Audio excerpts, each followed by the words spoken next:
first of all, we made mistakes to put them on the power play, so that's the biggest one.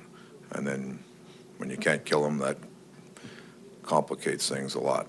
And especially, and then the third part of it is when you can't kill them, and then when you get your power plays, you don't score. That's a bad trifecta. What did you see flipping between the first and second period when you guys were dominating in shots and then suddenly? You know, we played real well. I think they raised their level in the second of urgency, and we didn't match it.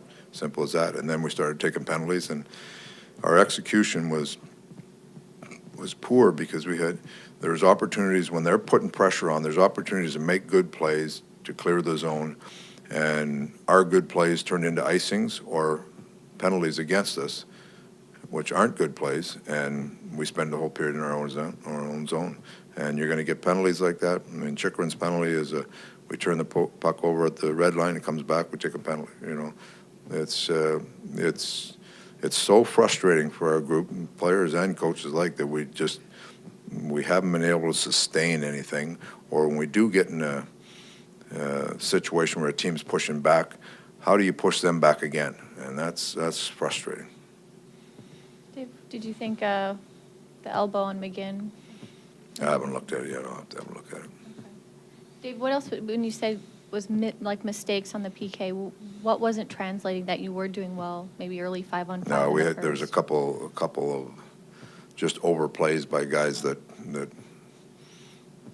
left open shots. The one is, I mean, Goudreau I don't think he was really passing it to Brouwer, but Goligoski finished his check and went right to him. So that's, sometimes there's things like that's going to happen, but there's some structure stuff that we could have done better. It's going to catch up to you too when you go almost a whole period without Yeah, getting anything. Take 6 minor penalties, and you're taking minor penalties because of turnovers and playing your end too much, and taking minor penalties when they're in the offensive zone. They catch up to you. I don't care.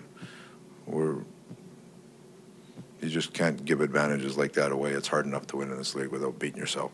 Brian White talked about the desire to get a lot of pucks on Brian Elliott too, because he hadn't made a start in almost a month. You do that in the first period, but then you don't sustain anything. That's exactly what we're saying. Not only we don't sustain anything, we take penalties to allow them to sustain it, and that's the frustrating part. Especially when you don't know what will happen, like his goal, he throws it from deep on the wall, right? Yeah, you're looking to throw pucks at the net and see what happens. But it was a special team night. We didn't capitalize on ours, and they did.